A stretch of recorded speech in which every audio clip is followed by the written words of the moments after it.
लपून बसायचं रे.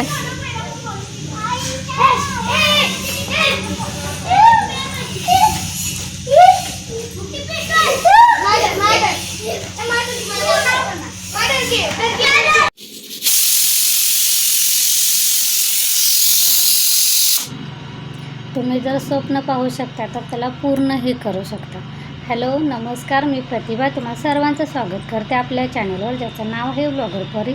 आणि मी आता पहिल्यांदा काळ्या वाटाण्याचं उसळ म्हणजे काळ्या वाटाणे शिजवून घेतले होते आणि त्याच कुकरमध्ये मी डाळ पण शिजवून घेतलेली आहे, कारण मला वरण करायचं. आणि कधी पण डाळ शिजताना ते शिट्टीतून थोडं का असताना पाणी येतच, ते गॅसवर थोडं का असताना ते सांडतंच. म्हणजे भात जरी लावला तरी ते शिट्टीतून बाहेर येतं. काय माहिती ह्या कुकरला प्रॉब्लेम आहे की तसं सगळ्यांचं होतं काय माहीत. आणि आत्ताना दुपारचं 3:30 वाजलेले, तर मी थोडंसं ते पाहुणे वारलेले, ते आमच्याकडे 12 दिवस वगैरे असतात तर तिकडे गेली होती आणि तिथून आलेली.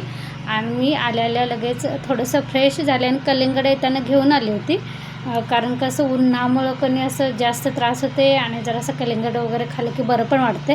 पण ते उन्हात ठेवल्यामुळे ते पण गरम होतं, त्यामुळे मी थोडा वेळ 10-15 मिनिट त्याला फ्रीजरमध्ये ठेवलं होतं आणि त्यानंतर कट करून बाहेर दिलं आणि थोडंसं राहिलेलं मी ते परत फ्रीजमध्ये ठेवलं होतं नीलनंतर खायला ह्यासाठी. आणि मग काळं वाटाणं लावलं तिथं, त्यानंतर डाळ लावली आणि इथं भांडी पडली होती सकाळची, कारण थोडंसं नाश्त्याची वगैरे भांडी तसंच पडली होती, वेळ झाला म्हणून गेली होती.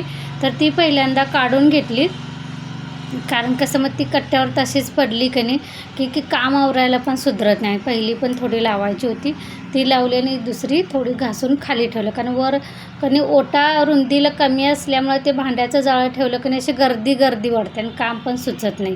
त्यानंतर त्याच हातासरशी मी पाणी मारून ओटा वगैरे धुवून घेतला, कारण ते डाळीचं पाणी ते सांडलेलं नाही, ते कुकर शिट्टीमधून गॅसवर पण सांडलेलं, त्यामुळे ते सगळं धुवून घेतलं.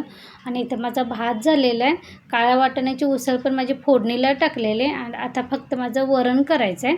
कसं आता संध्याकाळचं बाळमामाला चालत जाते, त्यामुळे कसं भात आमटी भाजी असं करून जाते आणि मग आल्यानंतर भाकरी केली की झालं. कसं मग आज मी फोडणीचं वरण करणार आहे, त्यासाठी मी लसूण फक्त साल काढून ठेचून घेतली. तो ओटा धुतल्यामुळे मी ओट्यावरच ठेचलं होतं. हिरव्या मिरच्यांचे तुकडे केले होते आणि आता फोडणीला टाकूया.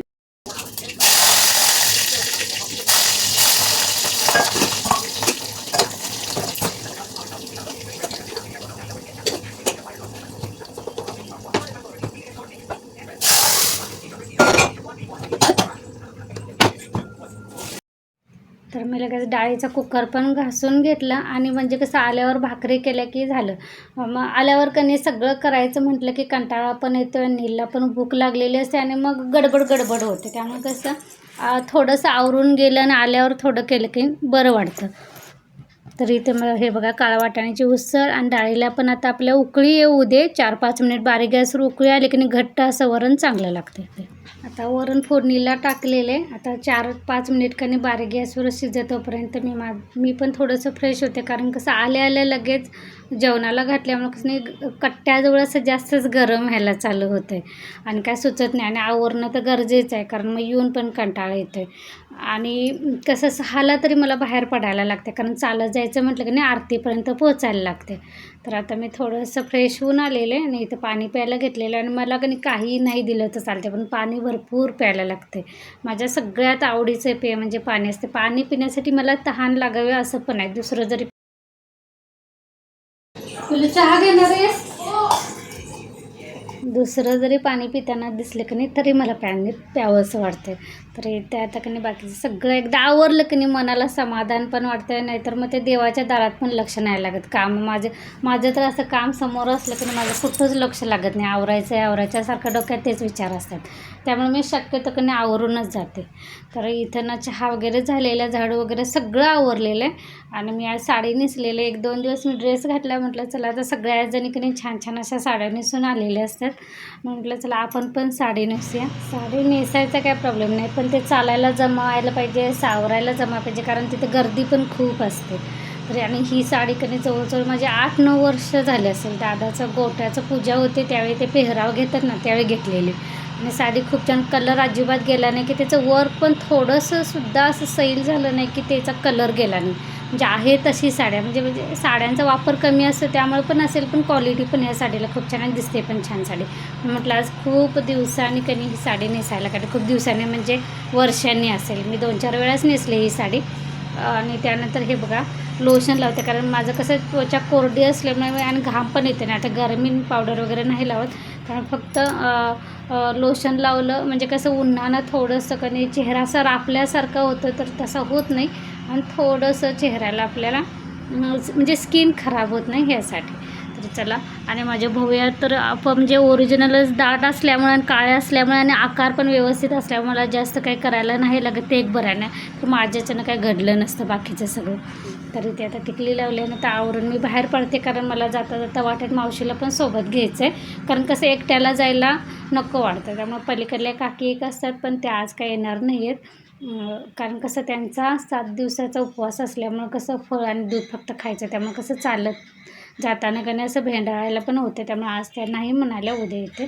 तर त्यामुळे मावशी आणि मी दोघी सोबत जाणार आहे, त्यामुळे इथून मला मावशीच्या घरापर्यंत एकटीला जावं लागेल आणि तिथून तिला घेऊन जावं लागेल. तर जाता जाता मोगऱ्याची फुलं पण काढूया. हा माझा दुसरा दिवस आहे. आता कालपासून ना मोगऱ्याला हा बहर आलेला आहे, आणि काल पण मी पहिली फुलं म्हणून बाळमामांना दिली होती, आणि आज पण 8-9 तर सापडली. काल भरपूर सापडली होती मूठभर, तर आज थोडीशी सापडली त्या मानाने.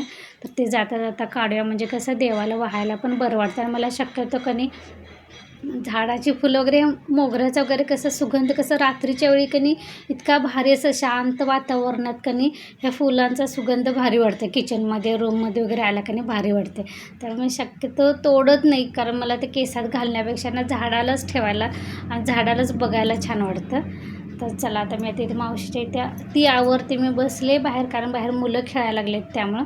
त्यानंतर तिचं आवरल्यानंतर आम्ही दोघींना चालत बाहेर पडलो, आणि जवळजवळ कधी 7 वाजून 10 मिनटाला आम्ही पोचलो, कारण मला पण बाहेर पडायला वेळ झाला होता, त्यानंतर तिचं पण आवरलं नव्हतं.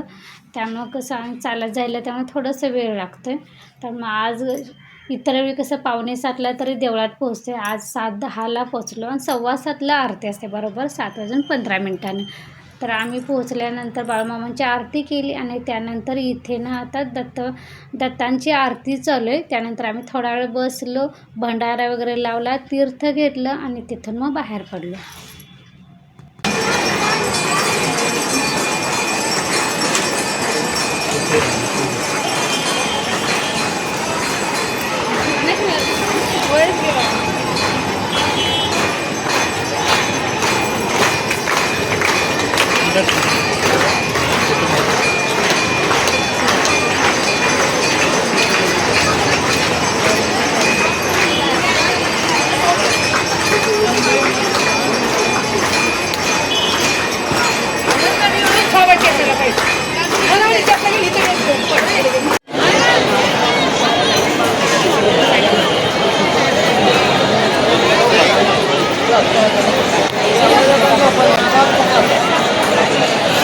आज काय आम्हाला देवळात जायला आत मिळालं नाही, कारण गर्दी असली की नाही, की मग आता आरतीच एकदा अगोदर 7 वाजता तर दरवाजा वगैरे बंद करतात, म्हणजे आतच लोक ठेवतात, जे भजन वगैरे ऐकायला आलेले असतात, बाहेरच्या आत येऊ देत नाहीत. मग आरती झाल्यानंतर येऊ देतात, कारण गर्दी झालेली असते ना आरतीच्या वेळी, कोणाला दर्शनाला वगैरे पाठवत नाही. त्यामुळे आम्ही आज बाहेरूनच नमस्कार केला, तिथूनच तुम्हाला थोडंसं की नाही दाखवलं. तर चला, तर आजचा व्लॉग पण इथेच बंद करते. पुन्हा भेटू नवीन व्लॉगमध्ये, तोपर्यंत तुम्हा सर्वांचं मनापासून धन्यवाद.